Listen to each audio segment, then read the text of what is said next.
금성교회 교회 여러분 반갑습니다. 키워드로 보는 성경 7번째 시간입니다. 이번 주에 다루게 되는 키워드는 바로 우상입니다. 오늘 강의의 흐름은 가장 먼저는 우상 숭배란 무엇인가에 대해서 그 용어를 조금 정리를 해보고 그리고 성경에 나타난 우상 숭배의 모습을 둘로 나눠서 한번 살펴보겠습니다. 그리고 나서 성경에 나오는 우상 숭배자들의 특징에 대해서 나눠보도록 하겠습니다. 우상숭배가 어떤 것인지는 이미 많은 분들이 잘 아시리라고 생각합니다. 가장 일반적으로 우리가 이해하는 우상숭배라는 것은 하나님이 아닌 다른 신을 섬기는 행위를 말합니다. 그리고 특히 구약에서는 이것이 금송아지나 바알신이라든지 아세라상이라든지 이렇게 신상을 섬기는 행위를 우상숭배로 보았습니다. 결국 우상숭배는 그 대상이 무엇이든지 하나님을 섬기는 것을 대신하는 것을 말합니다. 구약 성경에서 우리는 우상숭배에 대한 기본적인 그리고 직접적인 모습들을 살펴볼 수 있는데 사실 우상숭배의 범위는 매우 넓습니다. 구약을 넘어서 신약 시대에도 이미 다른 형식으로 우상숭배가 진행되고 있었고 그런 점에서 우상숭배는 당연히 오늘날에도 유효한 문제입니다. 따라서 우리는 단순히 이 신상을 숭배하는 행위를 넘어서 오늘날까지도 이해될 수 있는 우상 숭배에 대한 좀 더 정교한 생각이 필요하다고 생각합니다. 종교개혁자 마틴 루터는 우상 숭배를 이렇게 정의합니다. 대교리문답이라는 책에서 십계명을 설명하면서 이렇게 말해요. 당신의 마음이 매달리고 의지하는 것은 무엇이든지 바로 그것이 당신의 하나님이다. 오직 마음의 신뢰와 믿음이 하나님도 만들고 우상도 만든다.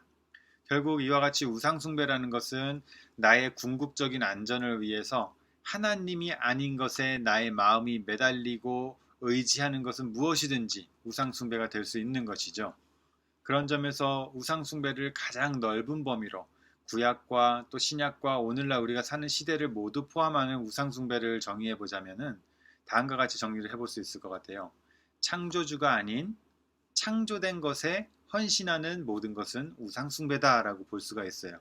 그것이 손으로 만든 신상이든지 돈이든지 제도이든지 혹은 사람이든지 사회이든지 어떤 사상이든지 이 모든 것은 하나님께서 창조하신 피조물이죠.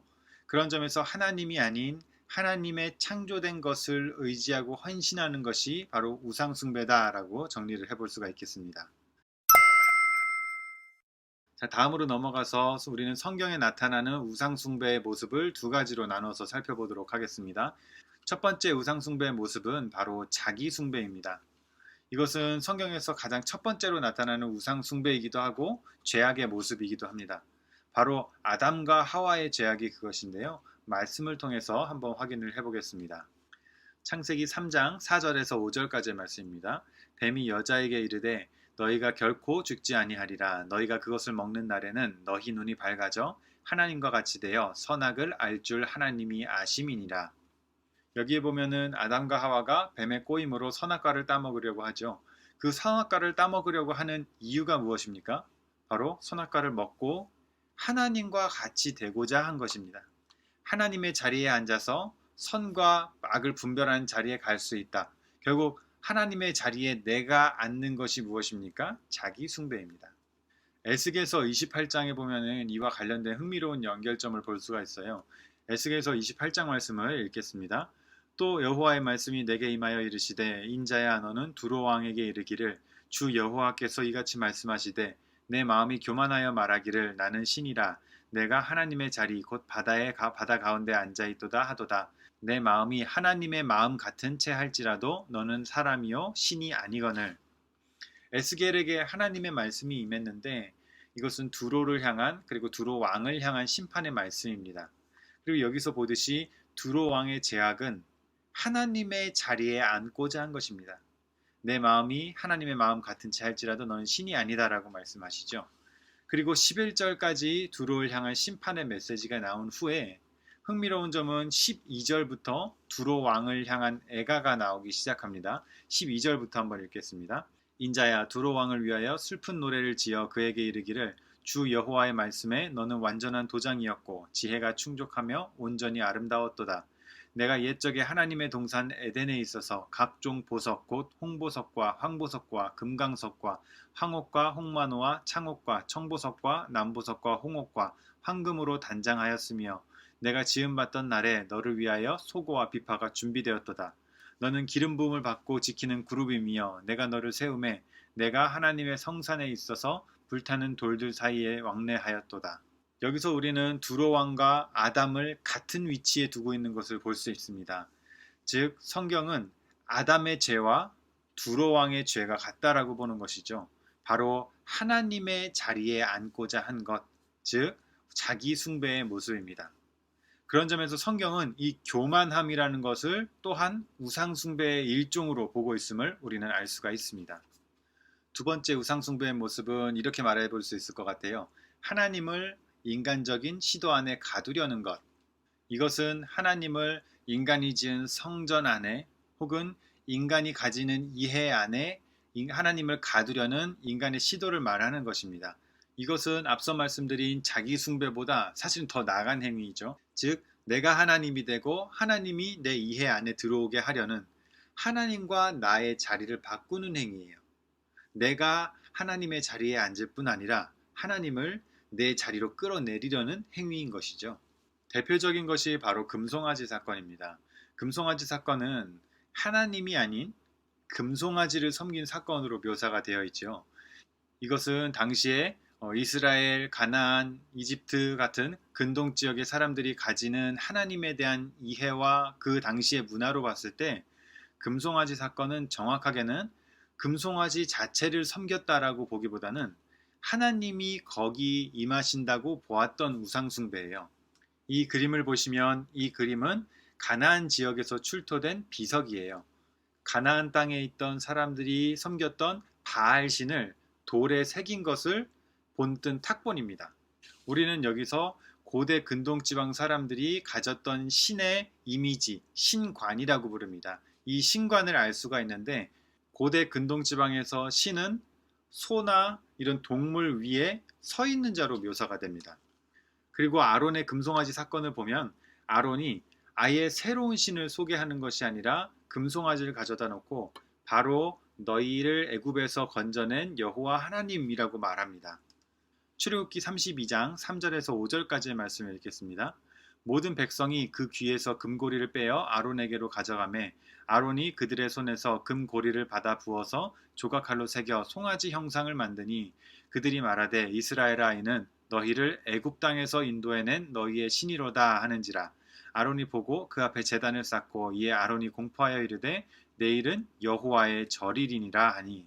이런 점에서 이스라엘 백성들은 당연하게 신상을 세우고 물리적으로 보이는 우상을 섬겼던 가나안과 이집트 사람들의 문화에 동화가 되어서 보이지 않는, 우리의 이해에 잡히지 않는 크신 하나님을 형상화하려고 했던 것입니다. 마치 가나안의 신들과 똑같은 모습으로 하나님을 이해하려고 했다는 것이죠. 그리고 하나님께서는 이스라엘 사람들이 그 가나안 사람들과 똑같은 방식으로 하나님을 섬기는 것을 원치 않으십니다. 신명기 4장 15절부터 읽겠습니다. 여호와께서 호렙산 불길 중에서 너희에게 말씀하시던 날에 너희가 어떠한 형상도 보지 못하였은즉 너희는 깊이 삼가라. 그리하여 스스로 부패하여 자기를 위해 어떠한 형상이든지 우상을 새겨 만들지 말라. 남자의 형상이든지 여자의 형상이든지 땅 위에 있는 짐승의 형상이든지 하늘을 나는 날개를 가진 어떤 새의 형상이든지 땅 위를 기는 어떤 곤충의 형상이든지 땅 아래 물속에 있는 어떤 어족의 형상이든지 만들지 말라. 이렇게 하나님께서는 너희가 어떠한 형상도 보지 못하였기 때문에 우상을 만들지 말라라고 명하시고 계시는 것이죠. 신명기 12장 5절에 보면 이런 말씀이 있습니다. 오직 너희 하나님 여호와께서 자기의 이름을 두시려고 너희 모든 지파 중에서 택하신 곳인 그 계실 곳으로 찾아 나아가서. 이 말씀에 보면 하나님께서 임하실 곳이 정해져 있다라고 말을 하죠. 이 말씀에 보면 하나님께서는 이스라엘 백성들이 금송아지를 만들어서 이곳에 임하소서 한다고 임하시는 분이 아니라 하나님께서 택하시고 정하신 곳에 임하신다라는 것이죠. 여로보암은 바로 이것을 범하는 죄를 짓습니다. 열왕기상 12장 27절에서 30절까지의 말씀을 읽겠습니다.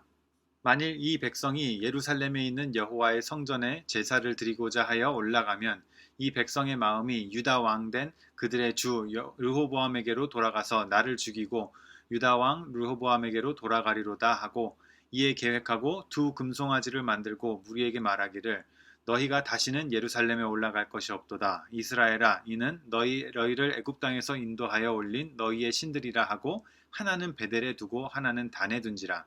이 일이 죄가 되었으니 이는 백성들이 단까지 가서 그 하나에게 경배함이더라.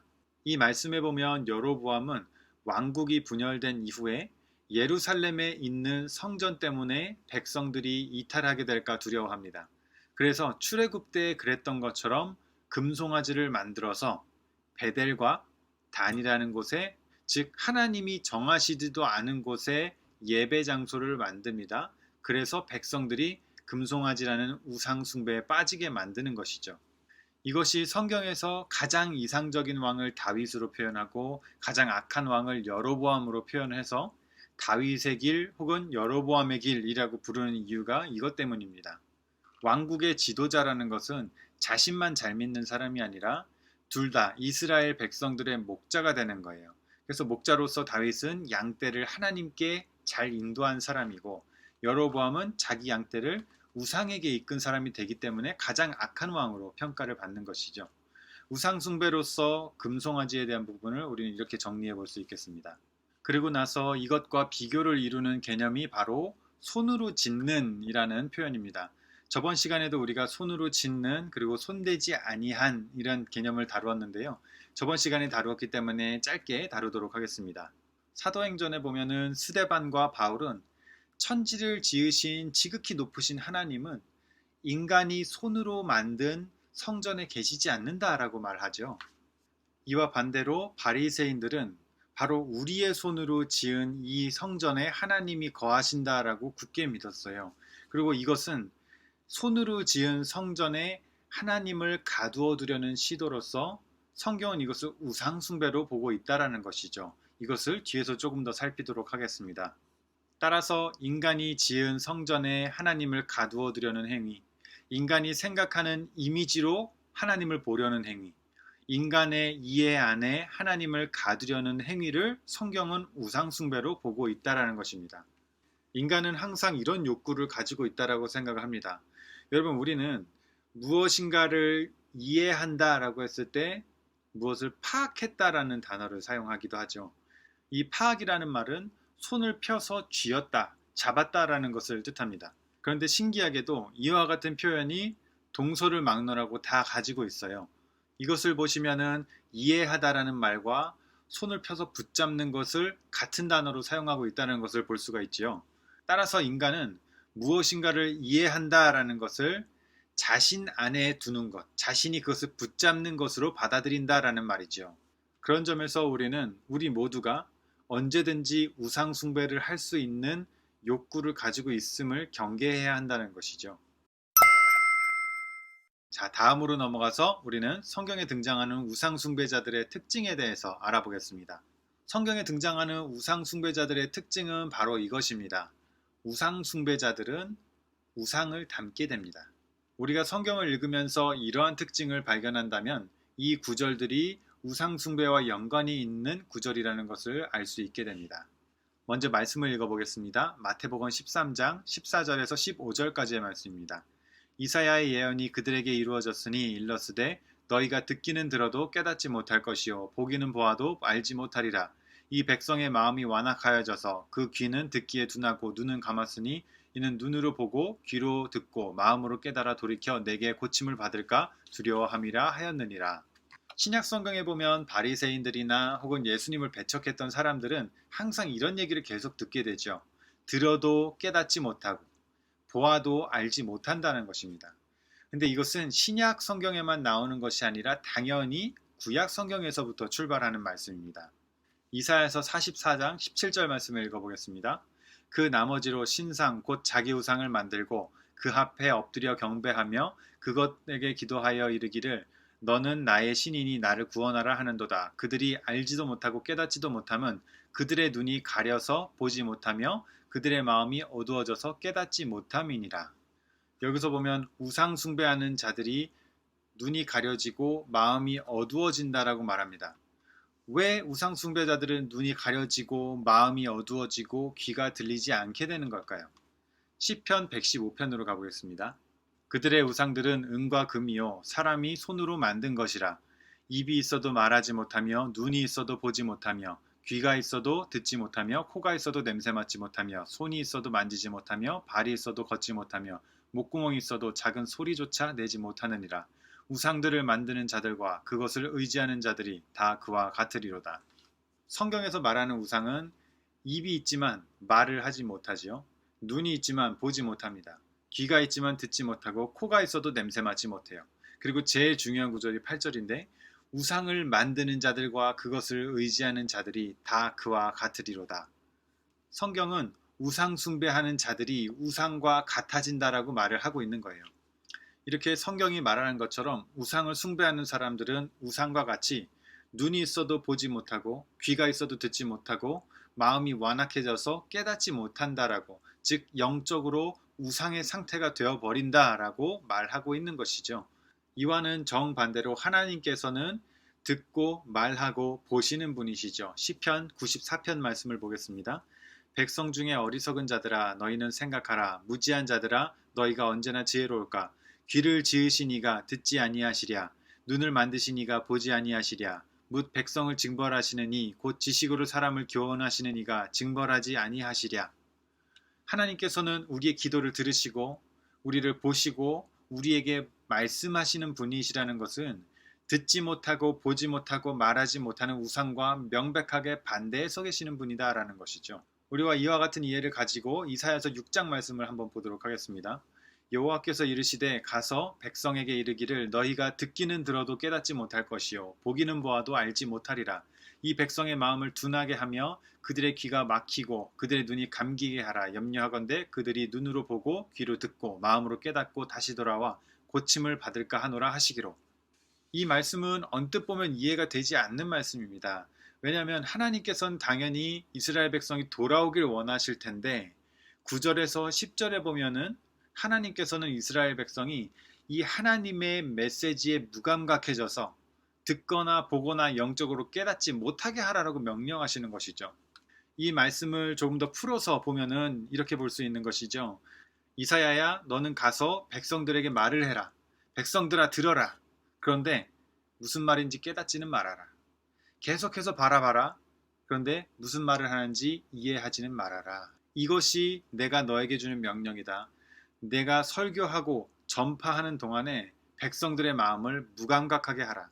귀가 둔해지고 눈이 침침해지고 구원을 받지 못하게 하라라고 하나님께서 말씀하시는 것이죠. 이것은 명백한 하나님의 유죄 선고예요. 로마서 1장에서도 비슷한 부분이 있는데 하나님께서 내버려 두시는 거예요. 이것은 바로 심판이나 마찬가지죠. 즉 하나님의 진노의 심판이 임할 때까지 그들은 하나님에게서 철저하게 유기를 당하게 되는 거예요.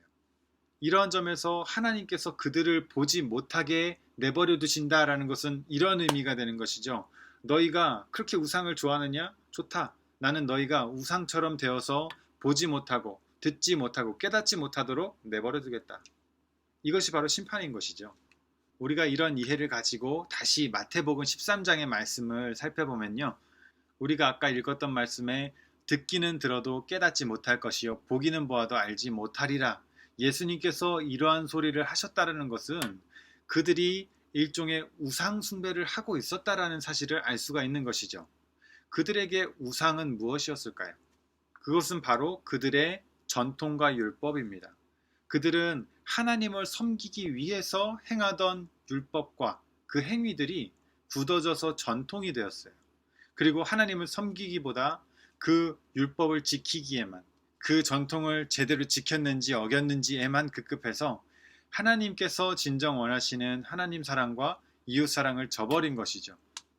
즉 그들에게 율법과 전통이 우상이 되어서 바로 그들이 우상과 같이 되어 눈이 어두워지고 예수님의 이적을 보고도 완악한 마음을 품고 복음을 듣고도 깨닫지 못하는 자들이 되어버린 거예요. 손으로 지은 성전만을 집착하여서 예수님께서 말씀하시는 새 성전을 바라보지 못한 것입니다. 요한복음에서도 비슷한 내용이 등장합니다. 요한복음 12장 37절부터 읽겠습니다. 이렇게 많은 표적을 그들 앞에서 행하셨으나 그를 믿지 아니하니 이는 선지자 이사야의 말씀을 이루려 하심이라. 이르되 주여 우리에게서 들은 바를 누가 믿었으며 주의 팔이 누구에게 나타났나이까 하였더라. 그들이 능히 믿지 못한 것은 이 때문이니 곧 이사야가 다시 일렀으되 그들의 눈을 멀게 하시고 그들의 마음을 완고하게 하셨으니 이는 그들로 하여금 눈으로 보고 마음으로 깨닫고 돌이켜 내게 고침을 받지 못하게 하려 함이라 하였음이더라. 바리새인들이 하나님이 아닌 아예 다른 우상을 섬긴 것이 아니라 하나님의 율법을 잘 지키기 위해서 노력한 것이 또 다른 우상이 되어버렸다라는 것은 우리에게도 의미하는 바가 많습니다. 우리는 바리새인들의 이야기를 통해서 다음과 같은 통찰을 얻을 수가 있어요. 우리는 하나님을 사랑하기 때문에 여러 헌신의 행위들을 합니다. 그런데 하나님을 사랑하여서 하는 이 행위들을 하나님보다 더 사랑하게 되면 그것은 우상으로 변질이 될 수 있다는 것이죠.